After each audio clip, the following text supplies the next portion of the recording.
మహాభారత కథలు. మహాభారతం అంటే పాండవులు కౌరవుల కథే అని అనిపిస్తుంది. వారిద్దరి కథ సాగి చివరకు కురుక్షేత్రంలో భీకరమైన యుద్ధంగా పరిణమించి కౌరవులు అందరూ మరణించడం, పాండవులు విజేతలు కావడము, ధర్మరాజు సమస్త ధరణికి చక్రవర్తి రాజ్యపాలన చేయడం కనిపిస్తుంది. పాండవులు ధర్మానికి ప్రతిరూపమైతే కౌరవులు అధర్మానికి ప్రతీకగా చెప్పబడతారు. పాండవులు ధర్మపరులు కాబట్టే దేవదేవుడైన శ్రీకృష్ణుడు వారికి పరమరక్షకునిగా నిలిచినారు. పాండవులు 5 అన్నదమ్ములు కాగా కౌరవులు 100 అన్నదమ్ములు. అధర్మపరులైన 100 కలిసిన ధర్మపరులైన 5 జయింపలేకపోయారు. కౌరవులు అధర్మంగా పాండవుల రాజ్యాన్ని హరించి వారిని నశింపజేసే యత్నాలు చేశారు. భీష్ముడు వారు చేసేది అధర్మమని తెలిసినా తాను చేసిన ప్రతిజ్ఞ కారణంగా కౌరవుల పక్షానే నిలిచినాడు. అందుకే కౌరవులతో పాటు యుద్ధంలో అతడు మరణించవలసిన పరిస్థితి ఏర్పడింది. 100 కౌరవులు ధృతరాష్ట్రునికి జన్మించడం వలననే ధార్తరాష్ట్రులని వారికి పేరు వచ్చింది. వారి జననము ఎలా జరిగిందో, భీష్మునికి వారితో ఉన్న సంబంధం కూడా ఇందులో స్పష్టంగా కౌరవులకు భీష్మునికి గల సంబంధం ఏమిటో కూడా మనము స్పష్టంగా తెలుసుకుందాం.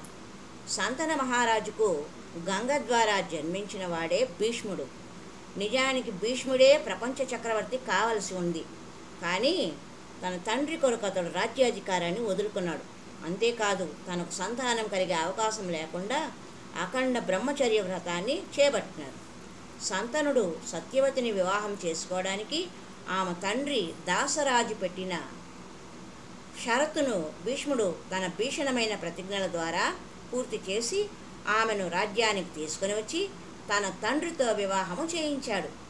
తన పుత్రుడు చేసిన వీరోచిత కార్యానికి తండ్రి పట్ల ఉన్నట్టి అపారమైన గౌరవానికి సంతనుడు ఎంతో ఆనందించాడు. తన మనోభిష్టాన్ని తీర్చినందుకు తన పుత్రుడైన భీష్మునికి ఇచ్ఛామరణము అనగా స్వేచ్ఛ మరణ వరాన్ని ప్రసాదించాడు. అంటే భీష్ముడు తనకు ఎప్పుడు నచ్చితే అప్పుడు మరణించే వరాన్ని తన తండ్రి నుండి పొందినాడు. ఈ వరం వల్లనే భీష్ముడు ఉత్తరాయణ పుణ్యకాలం వచ్చే వరకు రణరంగంలో అంపశయ్య మీద పడుకొని వేచి ఉండడము మనకు విష్ణు సహస్రనామ స్తోత్రంలో శ్రీకృష్ణుని గురించి భీష్ముడు పాండవులకు బోధించిన విష్ణు సహస్రనామ విశేషాలలో మనం తెలుసుకోవచ్చు. సత్యవతిని వివాహం చేసుకున్న సంతనుడు ఆమె ద్వారా 2 పుత్రులను కన్నాడు. వారే చిత్రాంగదుడు, విచిత్ర వీర్యుడు. ఇద్దరు కూడా చాలా తెలివి కలిగిన వారు, పరాక్రమవంతులు. అయితే వారు చిన్నవారుగా ఉన్నప్పుడే సంతనుడు తనువు చాలించాడు. అప్పుడు భీష్ముడు చిత్రాంగదుని రాజ్యాభిషిక్తునిగా చేశారు. చిత్రాంగదుడు భీష్ముని సహాయంతో పలువురు రాజ్యాలను జయించి తన పరాక్రమాన్ని చాటుకున్నాడు. దానితో అతనికి గర్వం కలిగింది.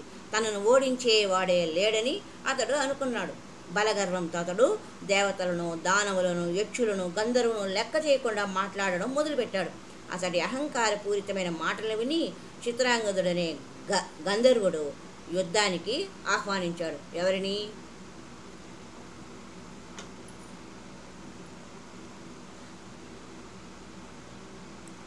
గంధర్వుడు చిత్రాంగదుడిని యుద్ధానికి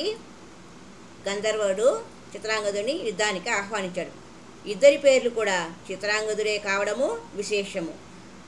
గంధర్వుని పేరు చిత్రాంగదుడే.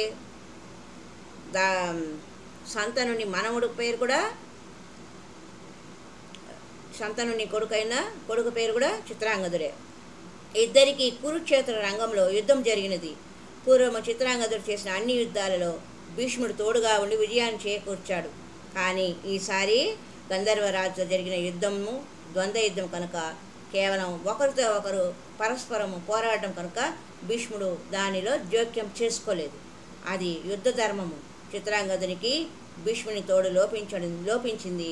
ఇక గంధర్వరాజైన చిత్రాంగదుడు మాయాయుద్ధంలో నేర్పరి కాబట్టి అతని మాయాయుద్ధం ముందు సంతన తనయుడైన చిత్రాంగదుడు నిలవలేక మరణించాడు.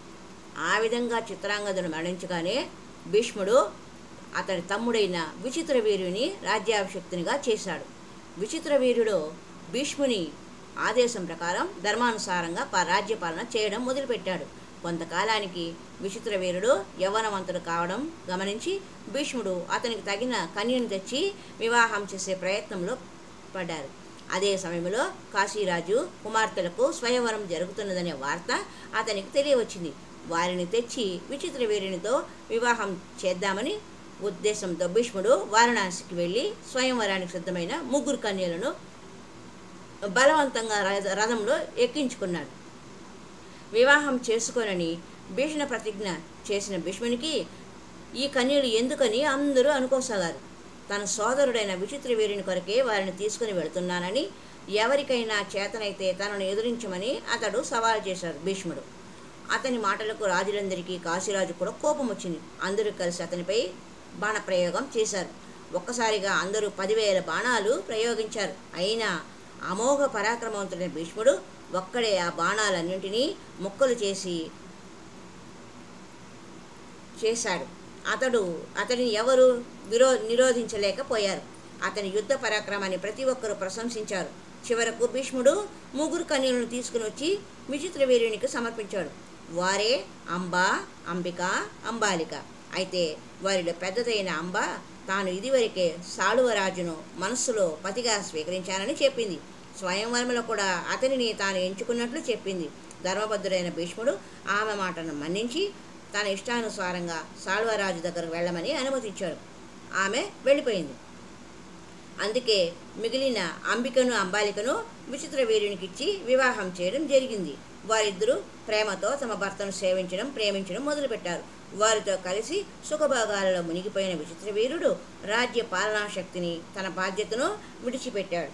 కామభోగాలలోనే కాలం గడిపి వేస్తున్న అతడు చివరకు శక్తిహీనుడై క్షయవ్యాధికి గురి అయ్యి అతడు దాని నుండి కోలుకునే అవకాశమే లేకుండా మరణించాడు. అప్పుడు భీష్ముడు అతనికి పరలోక క్రియలు నిర్వహించాడు. తన పుత్రుల మరణము సత్యవతికి అపారమైన దుఃఖాన్ని కలిగించింది. భర్త అయిన సంతనుడు, పుత్రులైన చిత్రాంగదుడు, విచిత్రవీరుడు కూడా మరణించడంతో ఆమె విపరీతంగా రోధించింది. అప్పుడే భీష్ముడు ఆమెను తన మరదలైన అంబిక, అంబాలికను ఓదార్చి దక్షతతో రాజ్యపాలన చేయడం మొదలుపెట్టాడు. అవిచ్ఛిన్నంగా వస్తున్న వంశము అంతటితో ఆగిపోవడం గమనించిన సత్యవతి భీష్ముడిని వివాహం చేసుకోమని ఆజ్ఞాపించింది. తద్వారా కురువంశాన్ని నిలపమని కోరింది. కానీ భీష్ముడు భీషణ ప్రతిజ్ఞుడు కదా. తల్లి, చంద్రుడు చల్లదనాన్ని విడిచిన, సూర్యుడు తన ప్రకాశాన్ని వేడిని విడిచిపెట్టిన, నేను మాత్రం నా తండ్రి కొరకు చేపట్టిన ఈ ఉత్తమ బ్రహ్మచర్య వ్రతాన్ని విడిచే అవకాశమే లేదు. అద్భుతమైన బ్రహ్మచర్య వ్రతాన్ని విడిచిపెట్టేంత అవివేకిని కాదు అని సత్యవతితో చెప్పాడు. ఆమె మాట్లాడలేకపోయింది. ఆ విధముగా అంబాలికని వివాహం చేసుకొని వంశాన్ని నిలపమన్న సత్యవతి ఆజ్ఞను భీష్ముడు పూర్తిగా నిరసించాడు. అందుకే ధర్మబద్ధునిగా ఈనాటికి పేరు ప్రఖ్యాతలతో నిలిచాడు. అయినా ధర్మపరులైన బ్రాహ్మణుల ద్వారా క్షత్రియ వనితలు సంతానాన్ని పొందడము లోకంలో ధర్మమేనని పరశురాముడు క్షత్రియులందరినీ వధించినప్పుడు బ్రాహ్మణులే క్షత్రియ వంశాలను వృద్ధి చేశారని భీష్ముడు అప్పుడు మార్గ ఉపదేశము చేశాడు.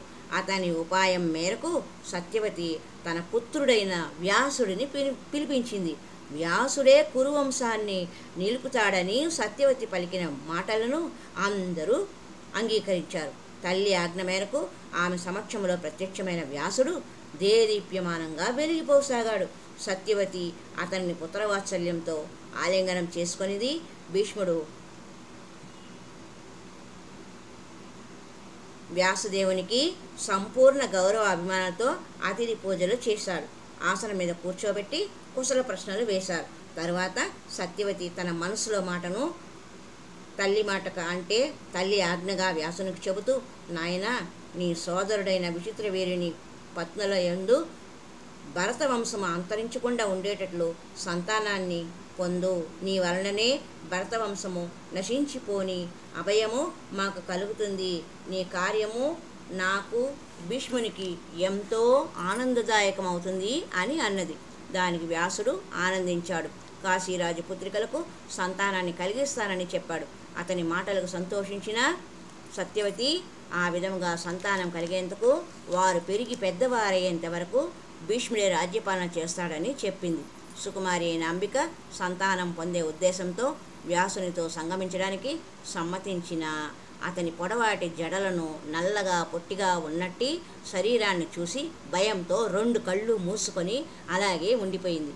అప్పుడు వ్యాసుడు ఆమెకు పుత్రవరాన్ని ప్రసాదించిన ఆ పిల్లవాడు పరాక్రమవంతుడే అయిన తల్లి పొరపాటు వలన గుడ్డివాడవుతాడని సత్యవతితో చెప్పాడు. ఆ మాటలు విన్న సత్యవతి విచారంతో నిండిన మనస్సుతో అంబాలికకు కూడా పుత్రదానం చేయమని అడిగింది. అప్పుడు వ్యాసుడు అంబాలిక దగ్గరకు వెళ్ళాడు. అతని వేషం చూసి అంబాలిక తెల్లబోయింది. అంటే ఆశ్చర్యంతో విస్తుపోయింది. వ్యాసుడు ఆమెకు కూడా సంగమం ద్వారా పుత్రదానం చేశాడు. అంబాలికకు జన్మించిన పుత్రుడు దృఢమైన దేహం కలవాడు, పరాక్రమవంతుడే అయిన తల్లి చేసిన పొరపాటు కారణంగా అంటే పుత్రదానం చేసేవాడిని చూసి తెల్లబోయిన కారణంగా తెల్లని రంగులు అంటే పాండువర్ణంతో జన్మిస్తాడని చెప్పాడు. ఈ విధంగా చేయవలసిన కార్యము చేసి వ్యాసదేవుడు వెళ్ళిపోయాడు. కాలక్రమంలో అంబికకు గుడ్డివాడైన పుత్రుడు జన్మించాడు. అంబాలికకు పాండురంగుతో కలిగిన పుత్రుడు జన్మించాడు. అప్పుడు భీష్ముడు బ్రాహ్మణులతో కలిసి ఆ పిల్లలకు జాత సంస్కారాలు చేశారు. వ్యాసుడు చెప్పినట్లుగానే అంబిక పుత్రుడు పుట్టుగుడ్డిగా కావడంతో సత్యవతి మళ్ళీ వ్యాసదేవుని పిలిపించింది. అంబిక ద్వారా రూపవంతుడు ఎటువంటి లోపాలు లేని పుత్రుని కనమని ప్రార్థించింది. అత్తగారి మాటను తీసివేయలేక అంబిక ఈసారి ఒక దాసిని పెక్కు నగలతో అలంకరించి తాను పడుకునే తల్పం మీద ఉంచింది. ఆ దాసి ఎంతో ప్రేమతో వ్యాసునితో సంగమించింది. ఆ దాసికి వ్యాసదేవునికి సత్సంసాన్ని ఆ దాసికి సేవ పరిచర్యలకు సంతోషించిన వ్యాసదేవుడు ఆమెకు సత్సంతానాన్ని ప్రసాదించాడు. అతడే మాండవ్య ఋషి శాప కారణంగా భూలోకంలో జన్మించవలసి వచ్చిన యమధర్మరాజు. అతడే వ్యాసుని ద్వారా దాసీ గర్భంలో విదురునిగా జన్మించాడు. ఈ విధముగా భరతవంశము అంతరించకుండా ధృతరాష్ట్రుడు పాండురాజు విదురుని ద్వారా కొనసాగింది. వారి జననంతో రాజ్యంలో సమస్త శుభాలు చేకూరాయి. భీష్ముడు ఎంతో జాగ్రత్తగా ఆ 3 రాజకుమారులను పెంచి పెద్ద చేశారు. వారికి అన్ని విద్యలను నేర్పించారు. పాండురాజు గొప్ప విలుకాడయ్యాడు. ధృతరాష్ట్రుడు మహాబలశాలి అయ్యాడు. విదురుడు ధర్మశాస్త్రాలలో నిపుణునిగా అయ్యాడు. వీరమాతలలో కాశీరాజు పుత్రికలు, ధర్మజ్ఞులలో భీష్ముడు, నగరాలలో హస్తినాపురమని ఆ రోజులలో జనులు చెప్పుకునేవారు. అయితే ధృతరాష్ట్రుడు పుట్టిగుడ్డి కనుక, విదురుడు దాసీపుత్రుడు కనుక పాండురాజుకే రాజ్యాధికారం లభించింది. ఆ 3 రాకుమారులకు యుక్త వయసు రాగానే భీష్ముడు వివాహము చేశాడు. గాంధార రాజు కుమార్తె అయిన గాంధారి యోగ్యురాలని తెలుసుకొని భీష్ముడు అతనికి వర్తమానం పంపాడు. సంబంధం కుదిరింది. అయితే ధృతరాష్ట్రుడు గుడ్డివాడు కనుక గాంధారి తాను కూడా కళ్ళకు గంతలు కట్టుకొని జీవితం కొనసాగించాలని నిర్ణయించుకున్నది. ఆమెకు తోడుగా ఆమె సోదరుడు శకుని ధృతరాష్ట్రుని చెంతకు చేరి సోదరి బావగారులకు సహాయం చేయడము మొదలుపెట్టాడు. కుంతీభోజుడు ఏర్పాటు చేసిన స్వయంవరంలో కుంతీదేవి పాండురాజును వరించింది. తరువాత మద్రరాజు తన చెల్లెలు మాద్రిని కూడా పాండురాజుకు ఇచ్చాడు. ఆ విధంగా మద్రరాజ శల్యుడు పాండురాజుకు బావమరిదిగా అయ్యాడు. తర్వాత భీష్ముడు దేవకుడనే మహారాజు దగ్గర ఒక అందమైన దాసీపుత్రి ఉన్నదని తెలుసుకొని ఆమెను తెచ్చి విదురునికి వివాహం చేశారు. ఆ విధముగా ధృతరాష్ట్రుడు, పాండురాజు, విదురుడు చక్కగా వివాహాలు చేసుకున్నారు. తర్వాత కొంతకాలానికి వ్యాసదేవుడు హస్తినాపురానికి వచ్చాడు. అప్పుడు గాంధారి అతన్ని భక్తి శ్రద్ధలతో సేవించింది. తర్వాత తన భర్త వంటి మహాశక్తిమంతుడైన 100 మంది పుత్రులను వరంగా కోరుకున్నది. ఆ వరం వల్లనే ఆమె గర్భం కూడా ధరించింది. అయితే 2 ఏండ్లు గడిచిన గర్భం నుండి శిశువు బయటకు రాలేదు. ఇలాగా కుంతికి ధర్మరాజు జన్మించాడు. అది సహించలేక గాంధారి గర్భ విచ్ఛేదం చేసుకున్నది. గట్టిగా ఉన్న ఒక మాంసపిండం ఆమె గర్భం నుండి బయటపడ్డప్పుడు వ్యాసుడు దాని మీద మంత్రజలం చల్లాడు. అప్పుడు అది 101 ముక్కలుగా అయింది. వాటిని వేరువేరు కుండలలో పెట్టి 2 ఏండ్ల పాటు మూత పెట్టి ఉంచారు. తర్వాత 2 ఏండ్లకు మొదటి కుండ నుండి దుర్యోధనుడు పుట్టాడు. తర్వాత మిగిలిన కుండల నుండి మిగతా కౌరవులు పుట్టారు. దుర్యోధనుడు పుట్టగానే గాడిదలాగా ఒండ్రు పెట్టాడు. జగత్తులో ఉత్పాతాలు కనిపించాయి. ధర్మరాజు మొదట జన్మించాడు కనుక అతడికే రాజ్యాధికారం వస్తుంది. కానీ అతని తరువాత నా పుత్రుడికి రాజ్యం లభిస్తుందా అని ధృతరాష్ట్రుడు పెద్దలను అడిగాడు. ఆ మాట ముగించే లోపలే నక్కలు కూశాయి. ఆ అమంగళాన్ని గమనించి పెద్దలందరూ ఆ పుత్రుడు వంశ వినాశానికి కారణమవుతాడని చెప్పారు. కాబట్టి అతడిని విడిచిపెట్టడమే మంచిదని హితవు చెప్పారు. అయినా పుత్రవాత్సల్యంతో ధృతరాష్ట్రుడు అది చేయలేదు. తర్వాత 99 కొండల నుండి 99 మంది పుత్రులు, ఒక కొండ నుండి ఒక కూతురు జన్మించారు. ధృతరాష్ట్రునికి ఆ కూతురే దుస్సల. గాంధారి గర్భవతిగా ఉండి తనకు సేవలు చేయలేదని స్థితిలో ఉన్నప్పుడు సేవించిన ఒక దాసి ద్వారా ధృతరాష్ట్రుడు యుయుత్సవుడు అనే పుత్రుని కన్నాడు.